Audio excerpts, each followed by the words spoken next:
Libérez l'amour, libérez vos enfants. Dans l'univers des relations humaines, il n'est pas rare que les parents, marqués par leurs propres déceptions et échecs amoureux, projettent leur peur sur leurs enfants. Souvent guidés par un désir de les protéger, ils peuvent involontairement les enfermer dans un schéma de méfiance et de cynisme.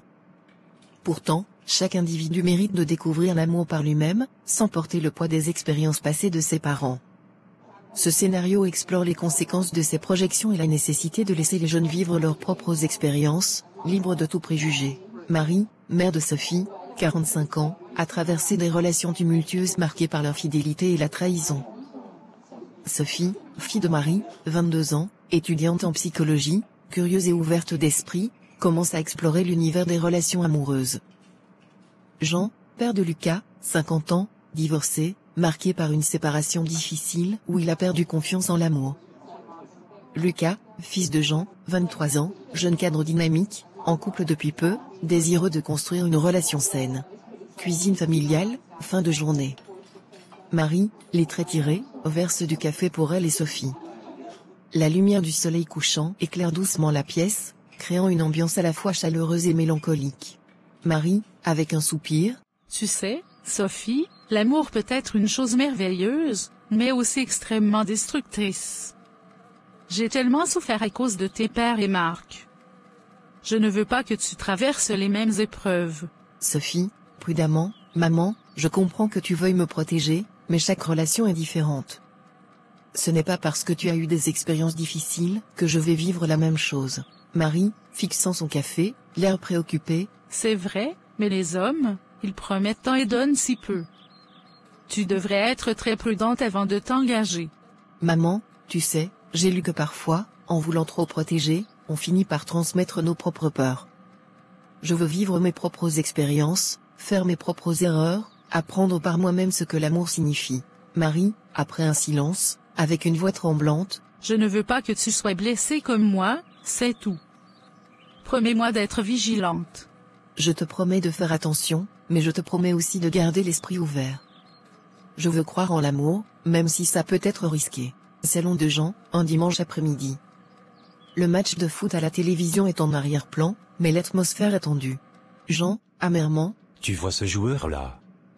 Il se bat, il donne tout, mais au final, il se fera probablement remplacer. C'est un peu comme ça que ça se passe avec les femmes. Elles te sourient, te font croire qu'elles sont là pour toujours, et puis un jour, elles partent. Lucas, réfléchissant, tout en regardant l'écran. Papa, tu sais, je ne crois pas que toutes les relations soient vouées à l'échec. Ce qui s'est passé entre toi et maman, c'était dur, mais ça ne signifie pas que ça va se reproduire avec moi. Jean, plus sérieusement. Lucas, je veux juste que tu sois conscient. Ne te laisse pas aveugler par l'amour. Tu sais ce que c'est de voir tout s'écrouler. Lucas, calmement, mais avec détermination. Oui, et je ne suis pas naïf. Mais je veux aussi croire que je peux vivre une relation différente. Julie n'est pas maman, et je ne suis pas toi. Nous devons trouver notre propre voie. Jean, l'air pensif. Peut-être que tu as raison. Mais n'oublie jamais que les blessures laissées par l'amour peuvent être profondes. Lucas, souriant doucement. C'est vrai, mais les cicatrices montrent aussi qu'on a vécu. Et moi, je veux vivre, aimer, même si ça signifie prendre des risques. Terrasse d'un café, fin d'après-midi ensoleillée. Sophie et Lucas se retrouvent pour discuter. L'atmosphère est légère, mais empreinte de réflexion. Sophie, en prenant une gorgée de son thé, nos parents ont tellement été marqués par leurs histoires, ils veulent nous protéger, mais au fond, c'est surtout leur peur qu'ils nous transmettent. Lucas, hoche la tête, pensif. Oui, c'est vrai. Mon père me parle souvent comme si toutes les femmes allaient me trahir un jour. Mais je ne veux pas vivre avec cette idée. Je veux construire quelque chose de solide avec Julie, sans porter le fardeau de ses expériences. Sophie, avec un sourire, c'est pareil pour moi. Maman me parle des hommes comme si c'était des prédateurs prêts à te briser à la première occasion. Mais je refuse de croire que tous sont comme ça. On mérite de vivre nos vies sans cette peur constante. Lucas, souriant en retour. Alors, on fait un pacte? On décide de ne pas laisser leurs échecs définir nos vies. Sophie, riant doucement, dit-il. On construira nos propres histoires, avec nos propres règles. Et surtout, on se rappellera que l'amour peut être beau, malgré tout. Lucas, sérieusement? Oui, l'amour est un risque, mais c'est un risque qui vaut la peine d'être pris. Les parents, dans leur désir sincère de protéger leurs enfants, risquent parfois de les enfermer dans des schémas de méfiance et de peur.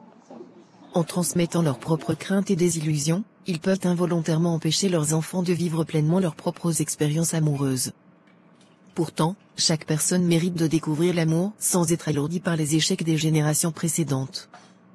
Laisser ses enfants explorer le monde des relations avec un esprit ouvert et confiant, c'est leur donner la plus belle chance de réussir là où d'autres ont échoué.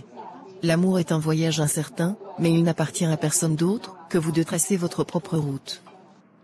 Anonyme. Parents, souvenez-vous que vos enfants ne sont pas vous. Ne laissez pas vos blessures du passé les guider dans leur propre voyage. Encouragez-les à découvrir par eux-mêmes ce que l'amour peut offrir, sans les charger de vos propres peurs. Faites-leur confiance pour faire les bons choix, et soyez là pour les soutenir, non pour les entraver. Le véritable amour, c'est de leur donner la liberté d'aimer à leur tour, sans crainte ni préjugés.